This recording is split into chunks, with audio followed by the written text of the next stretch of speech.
Elon Musk is worth over $200 billion, but here's what nobody tells you. He's also billions in debt. Jeff Bezos? Same thing. The wealthiest people on Earth actually owe more money than most of us will ever see in our lifetimes.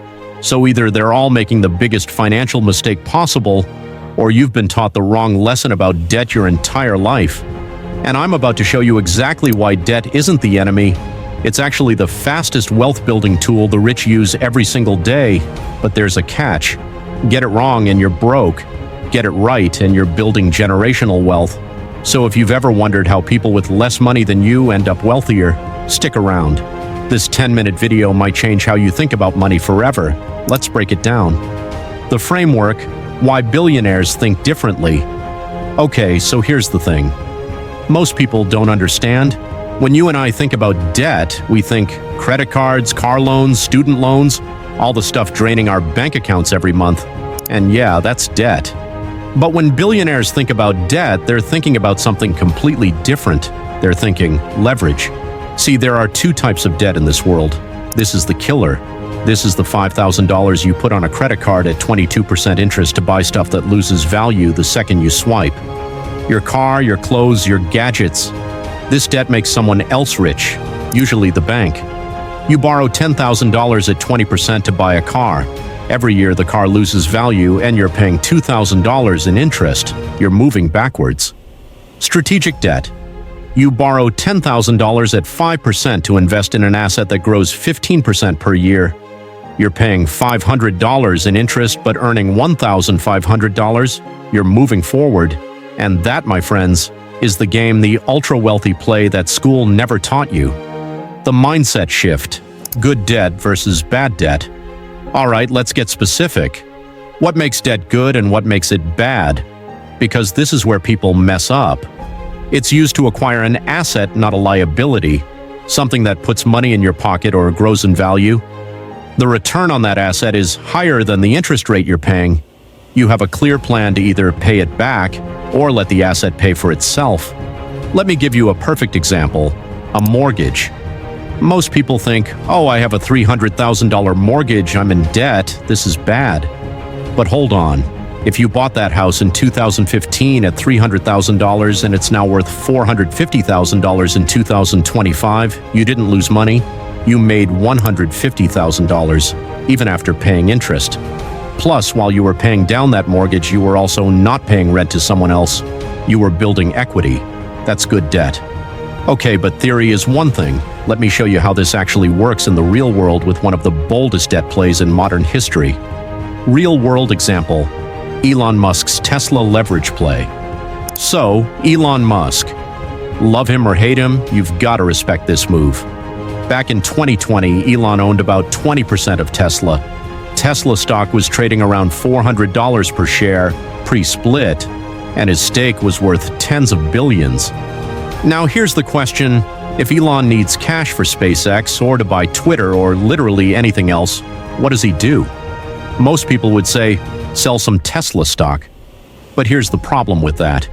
If Elon sells $1 billion worth of Tesla stock, he pays capital gains tax, let's say 20 to 30% depending on the specifics. So he immediately loses $200 to $300 million to taxes. Plus, when a CEO sells their own stock, the market freaks out. Why is he selling? Does he not believe in the company? Stock price drops. Everyone panics. So instead, Elon does this. He goes to a bank and says, hey, I own $50 billion worth of Tesla stock. Can I borrow $1 billion using my shares as collateral? And the bank says, absolutely. We'll give you 2 to 3% interest. Now Elon has $1 billion in cash, tax-free, no capital gains. Stock price stays stable because he didn't sell, and he's paying 2 to 3% interest, which is nothing compared to what those shares will return over time. This is called a margin loan or a securities-backed line of credit. So let's say Tesla stock grows at 15% per year, which historically it's done way better. Elon is paying 3% to borrow, but his collateral is growing at 15%. He's making a 12% spread on borrowed money. He's getting richer on debt. That's leverage. That's the game. And by the way, if he never sells those shares, He never pays capital gains tax, ever. He can keep borrowing against them for life. And when he dies, his heirs inherit the shares at the current market value and the tax basis resets. It's called the buy, borrow, die strategy, and it's 100% legal. Practical application. How you can use this. All right, so you're probably thinking, cool, but I'm not Elon Musk. I don't have billions in Tesla stock to borrow against. How does this help me? Great question. Here's how normal people can use leverage. This is the most accessible form of good debt. If you can afford a mortgage, you're already using leverage. A 20% down payment lets you control a property worth 5 times your initial investment. As it appreciates, you're building wealth on borrowed money. Focus on cash-flowing properties. If the rent covers your mortgage, you're building equity for free. If you have a business or a side hustle, a low-interest loan to buy equipment, inventory, or invest in growth can 10 times your returns. Just make sure the ROI exceeds the interest rate. If you have a decent stock portfolio, say $50,000 plus, some brokerages will let you borrow against it at 5 to 8% interest. If your portfolio is returning 10 to 12% long-term, you can access cash without selling and triggering taxes. Never borrow more than 25 to 30% of your portfolio value. Market volatility is real. The rule is simple. Only use debt if the asset or investment makes you more than the debt costs you. If you can't articulate exactly how you'll make money from it, don't borrow. The dark side, risks and what can go wrong. Okay, real talk, we need to talk about the dark side of leverage because this is where people get destroyed.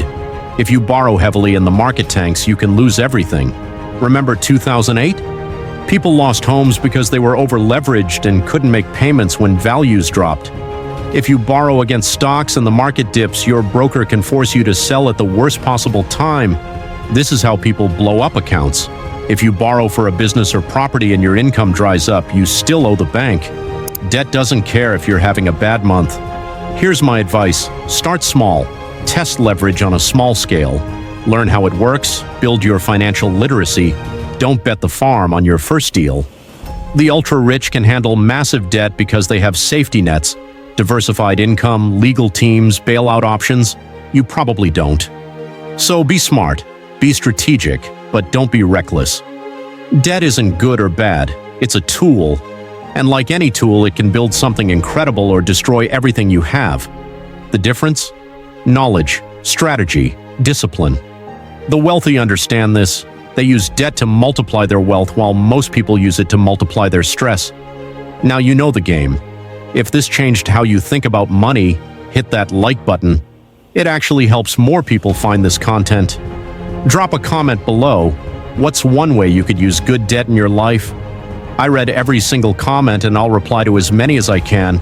And if you want more breakdowns like this, financial strategies that actually make sense, no BS, subscribe and turn on notifications. I post one of these deep dives every single week. Thanks for watching The Market Ledger. I'll see you in the next one.